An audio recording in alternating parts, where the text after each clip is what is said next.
திராவிட பேசுறங்க பார்வையாளர்களுக்கு வணக்கம். பல்வேறு கருத்துக்களை நம்மோடு பகிர்ந்துக்கிறதுக்காக திராவிட முன்னேற்ற கழகத்திலிருந்து தேர்தல் பணிக்குழு செயலாளர் அண்ணன் இள புகழேந்தி அவர்கள் இணைஞ்சிருக்காங்க. வணக்கங்கண்ணா. அனைவருக்கும் வணக்கம். கேளுங்க அண்ணா, நேத்து நடிகரும் தமிழக வெற்றி கழக தலைவருமாகிய விஜய் அவர்கள் வந்துட்டு டிஜிபி அலுவலகம் போய் பொன்ராஜ், அரசியல் விமர்சகர் பொன்ராஜ் மேல ஒரு புகார் கொடுத்திருக்காங்க. பொன்ராஜ் பெண்களை தரம் தாழ்ந்து பேசினாரு அப்படின்றதுக்காக ஒரு புகார் கொடுத்திருக்கிறாங்க. அத குறித்து நீங்க எப்படி பாக்குறீங்க? அதை குறித்து சொல்லுங்க. அதாவது நடிகர் விஜய்னே சொல்லுங்க, என்னமோ இன்னொரு பேர்லாம் சொன்னீங்களே, அதெல்லாம் வேணாம். பொது வாழ்க்கைக்கு பொது பணிக்கு எதுக்குமே உரியவராகவே தன்னை நிலைநிறுத்திக்கவும் இல்லை. சும்மா வர காட்சிகள் போல கூட்டங்களை போறது, அங்கங்க ஸ்டைல் பண்றது, அங்கங்க நடிக்கிறது, போறது, இப்படிதான் போய்கிட்டு இருக்க தவிர பொதுப்பணி பொது வாழ்க்கை மக்களுக்கான நலன்கள் ஒண்ணுமே கிடையாது. கொள்கைகளை லட்சியங்கள் எதை நோக்கி போறோம் அதுவும் தெரியல, அதுவும் சொல்லல. கூட அவருடைய ரசிகர்கள் அப்படின்ற ஒரு நிலையை வைத்துக்கிட்டு இவர் நமக்கு எதிராக, திராவிட இயக்கத்துக்கு எதிராக இருக்கக்கூடிய சக்திகள் பின்புலமாக இருந்து பிளாஷ் பண்ணிட்டு இருக்காங்க, விளம்பரம். அதுதானே தவிர அவர் நடிகர் தான்.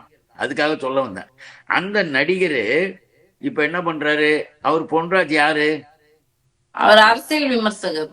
அப்துல் கலாம் அவர்கள்ட்ட பணியாற்றியவர். அப்துல் கலாம் அவர்கள்ட்ட பணியாற்றியவர் என்றால் அதாவது மோசமாகவோ இல்ல சரியில்லாத மலிவானவராக இருக்க வாய்ப்பே கிடையாது. ஏன்னா உயர்ந்த நோக்குடையவரோடு இவர் பணியாற்றி இருக்கிறார்.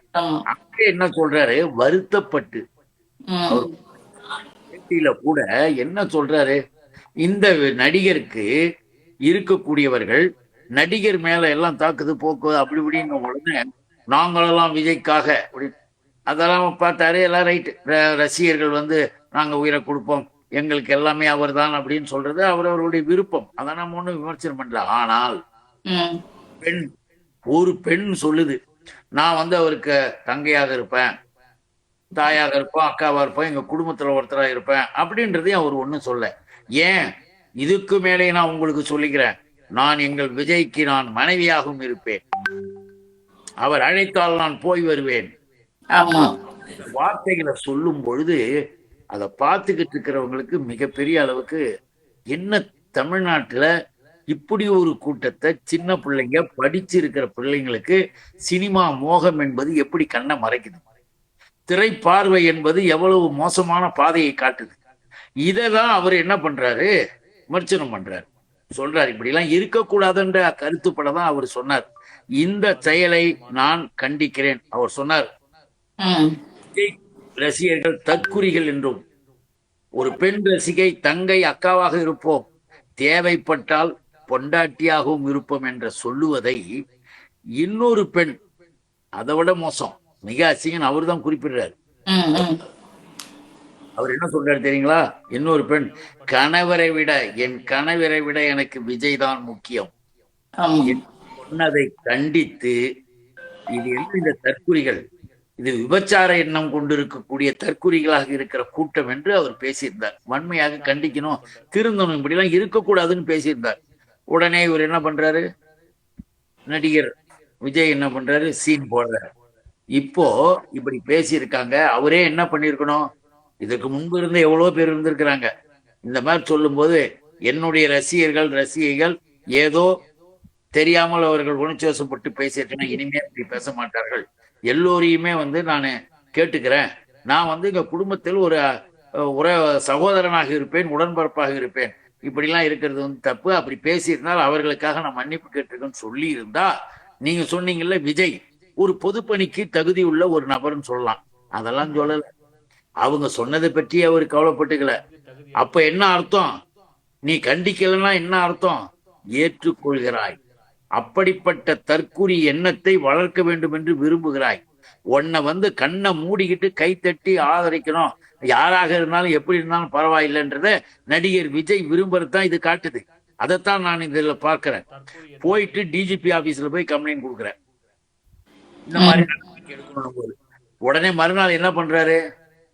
ஒண்ணு என்ன சொல்றாரு? அடுத்த நிமிடமே என்ன பண்றாரு, ம், யார் மனதையாவது புண்படுத்த வேண்டும் என்று நான் பேசல.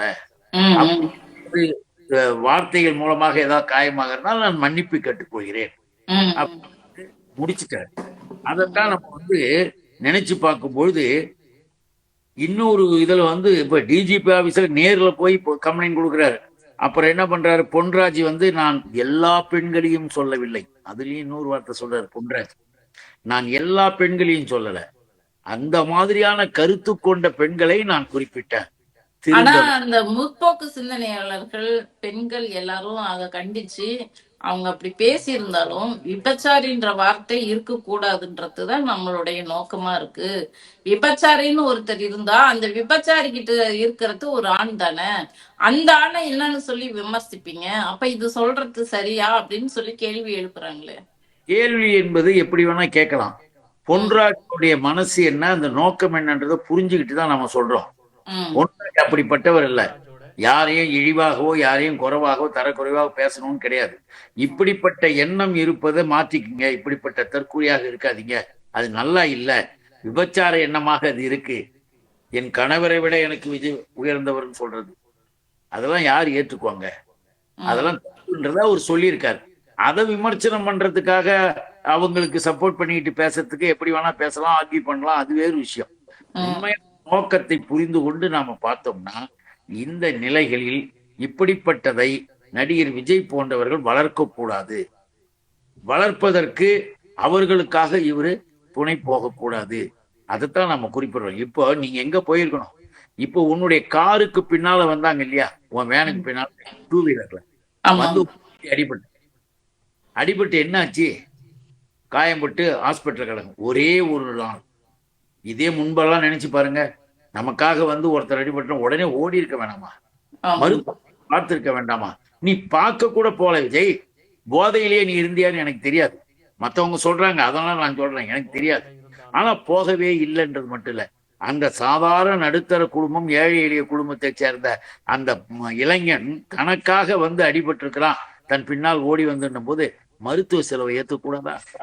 ம், அந்த குடும்பத்துக்காக அந்த செலவை நான் ஏத்துக்கிறேன்னு சொல்லக்கூடாதா? இன்னைக்கு அந்த இளைஞன் இறந்தும் போயாச்சு. ஒரு இரங்கல் தெரிவிச்சியா? நல்ல மனசாட்சியோடு நினைச்சு பார்க்கணும். இப்படிப்பட்ட ஒரு நபர் பொது வாழ்க்கைக்கு வந்து என்ன செய்ய போறாரு? இப்படிப்பட்ட ஒரு நபரிடம் நாம வேற என்ன எதிர்பார்க்க முடியும்? பொன்ராஜ் மேல போய் கம்ப்ளைண்ட் கொடுத்துட்டு வந்துட்டா அது என்ன நாட்டு பிரச்சனையா, ம். சமூக பிரச்சனையா? நினைச்சு பாரு. அத கண்டிக்காதவரு இது எதுக்கு கம்ப்ளைண்ட் கொடுத்தாருன்னு சொல்லி கேக்குறீங்க. கேட்கிறோம், ம். அவைகளை பற்றியே நினைக்கல, அப்புறம் என்ன இப்ப? இன்னைக்கு அந்த ரஞ்சனி நாச்சியார் அப்படின்றவங்க கூட ஒரு புகார் போலீஸ்ல கொடுத்திருக்காங்க. அவங்க திமுகவுல தாவேக்காவுல இருந்து விலகி திமுகவுக்கு வந்தவங்க. திமுகவுல வந்துட்டாங்கன்றதுக்கோசரமே அவங்கள வந்து ஆபாசமா பேசுறது, திட்டுறது, அவங்க குடும்பத்தவே பேசுறது, இத வந்து அவங்க வழக்கமா வச்சிட்டு இருக்காங்க அப்படின்னு சொல்லிட்டு அவங்க ஒரு புகார் குடுக்குறாங்க. இதைத்தான் நாம சொல்றோம். ஆ. இப்ப பொன்ராஜ் வந்து ஒரு நல்ல நோக்கத்தோடு சொன்னதையே தவறு என்று சொல்லி டிஜிபி ஆபீஸுக்கு போய் கம்ப்ளைண்ட் கொடுக்க போறீல்ல, நாம அவரை தான் கேட்கிறோம். உன்னுடைய கூட்டம், உன்னை சுற்றி இருக்கின்றவர்களை கண்டிக்கிறது இல்ல, இதெல்லாம் என்ன பேச்சுன்னு கேட்கறது இல்ல. இது என்ன, எப்படி வந்து இவ்வளவு, உன் கட்சியை விட்டு போலாம், உனக்கு பிடிக்காம இருக்கலாம், உன் கொள்கை அவங்க ஏதோ கற்பனை பண்ணிக்கிட்டு வந்திருக்கலாம், இங்க வந்து பார்த்தா தான் தெரியுது கொள்கையும் கிடையாது, லட்சியமும் கிடையாது, ஒரு ஒழுங்கான நடைமுறையும் கிடையாது. தேர்தலில் நிற்பாங்க, உடனே முதலமைச்சராயிடுவாங்க, முதலமைச்சராயிடு கையெழுத்து போட்டுருவாங்க. இதான் அடுத்தடுத்து சீன்ல அப்படியே மேல போயிடலான்ற மாதிரி கற்பனை பண்ணது அந்த அம்மாவுக்கு உள்ள வந்தோன்னு தெரிஞ்சிச்சு. தெரிஞ்ச உடனே எப்பா இனிமே இதுல இருக்கிறது பொது வாழ்க்கைக்கு நம்ம நல்லது செய்யலாம்னு வந்துட்டோம், இனிமே இதுல இருக்க சரியில்லைன்னு விலகி போறாங்க. அப்படி ம். விலகி போறவங்கள இழிவாக மலிவாக ம். பேசுறது எந்த விதத்துல நியாயமானது? அதை யாரு கண்டிக்கணும்? விஜய் கண்டிச்சிருக்கணும். ம். அதுக்காக இப்ப பொன்ராஜ் வந்து தான் சொன்னது வந்து ஏதாவது தவறாக புரிஞ்சிருந்தா நான் மன்னிப்பு கேட்டுக்கிறேன்னாரு. இதுக்கு ம். விஜய் மன்னிப்பு கேட்கணும். ம். அந்த அம்மையார் வந்து மனம் புண்பட்டிருக்காக நான் வருத்தப்படுறேன், வேதனைப்படுறேன்னு கூட சொல்லியிருக்கலாம். அதுவும் சொல்லல. எல்லாவற்றையும் வேடிக்கை பார்ப்பது, இறந்து போனாலும் கண்டுகொள்ளாமல் போவது, யாரையும் எதை பற்றியுமே நினைத்து கொள்ளாமல் இருப்பது, எப்ப பாரு தலைமறைவு வாழ்க்கை. இப்ப கூட டெல்லிக்கு எதுக்கு போகும்பொழுது தனி விமானம். ம், ம். என்ன அர்த்தம்? ஏன் மக்களோடு மக்களாக போக கூடாதா? எல்லாரும் தானே போறாங்க. உன்னை விட பெரிய புகழ்பெற்ற நடிகர்கள்லாம் போகலையா? தனி விமானம். தனி விமானத்தில் தான் போவாங்களாம், தனி விமானத்தில் தான் வருவாங்களாம். அப்போ கோடி கோடியாக பணம் கொட்டி கிடக்கிற காரணத்தால் அந்த பணத்தை கொட்டுகின்ற கையாக இன்றைக்கு பக்கத்துல யார் இருக்கிறா? திமுகவிற்கு பிற்படுத்தப்பட்டோர், மிகவும் பிற்படுத்தப்பட்டோர், ஒடுக்கப்பட்டோர், சமூகத்தைச் சேர்ந்த மக்கள், இன்னும் கூட கேட்டீங்கன்னா சிறுபான்மையின மக்கள் எல்லாரும் வாக்களிக்கக்கூடிய மனநிலையில் இருக்காங்க. நீ எங்க கூட சேராம நீ தனியாக இருந்து அந்த ஓட்டை பிரிச்சாதான் திமுகவின் ஓட்டை குறைக்கலாம்னு பிளான் பண்ணிருக்கான். இது RSS சதின்றது, கான்ஸ்பிரசின்றது. RSSக்கு இப்படிப்பட்ட என்ன ஐடியா தான் வரும். இந்த இழிவான ஐடியாவிற்கு யார் துணை போறதுன்னா மிஸ்டர் விஜய். அப்படின்றதையும் குற்றச்சாட்டுகள் நிறைய வந்துகிட்டு இருக்கு, எழுதிக்கிட்டு இருக்கிறாங்க. ஆகவேதான் சொல்றோம், நீங்க கேட்ட மாதிரி இந்த மாதிரியான பொது நோக்கு மகளிரை பற்றியான செய்திகள். இல்ல, இப்ப அவரு பேசுறதுக்கு காரணமே திமுக துணை நிக்குது, சப்போர்ட்டா இருக்குது அப்படிங்கிற காரணத்தினாலதான் அவருக்கு இப்படி இப்படி இந்த மாதிரி வார்த்தைகள்லாம் அவருக்கு வர துணிச்சல் வந்திருக்கு அப்படின்ட்டு தான் கம்ப்ளைண்டே கொடுத்திருக்காங்க.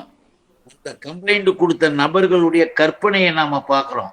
எதுக்காக சொல்றோம்னா, திராவிட முன்னேற்ற கழகம் இன்னைக்கு கூட அரசு நடத்திக்கிட்டு, முதல்வர் இரவு பகலாக பணியாற்றிக்கிட்டு, துணை முதல்வர் எல்லா இடத்திலையும் மக்களை சந்திச்சுக்கிட்டு, பொதுக்கூட்டங்களை நடத்திக்கிட்டு இயக்க ரீதியாக நாம போயிட்டு இருக்கிறோம்.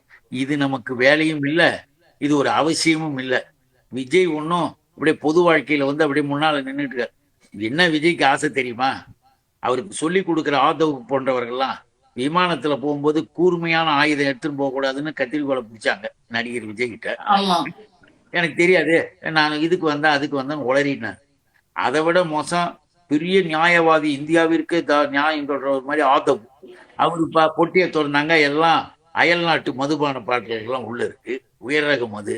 இப்ப எப்படிப்பட்டவர்களை வச்சுக்கிட்டு இருக்கிறார்? இவங்க கொடுக்குற ஐடியாக்கள் தான் அவருக்கு, அந்த நடிகருக்கு. இவரு இங்க ஐடியா கொடுப்பாங்க, அவர் பேசுவாருன்ற மாதிரி போயிட்டு இருக்காங்க, தவிர வேற ஒண்ணுமே கிடையாது. ஆக தமிழ்நாட்டினுடைய அரசியல் நிலைப்பாட்டில் இப்படிப்பட்ட ஆட்களை வச்சுக்கிட்டு திமுக போய் அதை சொல்லிச்சு இதை சொல்லிச்சுன்னு இவர் ஒன்றும் பெரிய இந்த அரசியல் பண்ணிக்கிட்டுலாம் இல்லை. ஆரோக்கியமான அரசியல் போட்டியில நம்ம பார்த்துருக்கோம். எம்ஜிஆருக்கும் நமக்கும் போட்டி நடக்கலையா? தேர்தல்கள்ல வந்து மோதலையா? அரசியல் ரீதியாக மோதல் வரலையா? அந்த மாதிரியான மோதல்கள்லாம் வேற. நீ யாரு? உனக்கு ஏன் இவ்வளவு ஆசை? நான் சொன்ன மாதிரி விஜய்க்கு ஒரே ஒரு ஆசை என்ன தெரியுமா? தாம் பேரை சொல்லி நம்முடைய தலைவர், நம்முடைய முதல்வர், நம்ம அன்பு தலைவர் இவர் பேரை சொல்லி என்னைக்காவது பேசிட்டா போதும், எனக்கு அதுவே உலகம் அவருடைய கடைசி உயர்ந்தபட்ச ஆசை. அலைஞ்சி எப்பயாவது சொல்லுவாரா, எப்படியாவது சொல்லுவாரா, திமுகவை திட்டி பாக்குறேன், அவர் அங்கிள்ன்றேன், இப்படி சொல்லி பாக்குறேன், என்னை கண்டுக்கவே இல்லை அப்படின்ட்டு போய்கிட்டே இருக்கிறாரு. அவரை என்னைக்காவது என் பேரை சொல்ல வைங்களேன்னு கூட அலைஞ்சிங்க கிடக்குறோம். ஏன்னா அவருடைய குரலில் தன்னுடைய பெயர் வெளிவந்தால் தனக்கு வந்து தலைமை அந்தஸ்து கிடைக்கும்னு நினைக்கிறேன். அதுதான் முக்கியம். எங்க தலைவர் எப்படிப்பட்டவர்ன்றது எங்களுக்கு தெரியும், உன்னை போன்றவர்களுக்கெல்லாம் நாங்க பாத்துக்கிறோம். ஆகவே எதுக்காக சொல்ல வரோம்னா, நல்ல விதமான அரசியலை செய்வதை நாம் தடுக்கவில்லை. ஆரோக்கியமான அரசியல், ஹெல்த்தி காம்படிஷன், ஆரோக்கிய போட்டிக்கு எப்பொழுதும் தயார். இது 75 வருட இயக்கம், சும்மா 7 நாள் கதை கிடையாது இது. அதனால்தான் சொல்றேன், திமுகவை நீ தாக்கி தாக்கி பார்க்கறது முகம் விருப்பம். ஆனால் அதே நேரத்தில் அரசியல் தாக்குதலுக்கு அப்பாற்பட்டு மகளிரிடம், பெண்களை பற்றி, உன்னுடைய பற்றி வர செய்திகள் எல்லாம் மிக மோசமாக இருக்குது. அதனால நீ பொது வாழ்க்கையை விட உன் கட்சியை கழிச்சிட்டு நீ பாட்டுக்கு போயிட்டு ஏதாவது படம் கடை நடிச்சுட்டு இருக்கிற. சரிங்கண்ணா, மகிழ்ச்சிங்கண்ணா. பல்வேறு கருத்துக்களை பகிர்ந்துக்கிட்டீங்க. நன்றிங்கண்ணா. நன்றி, வணக்கம், வாழ்க.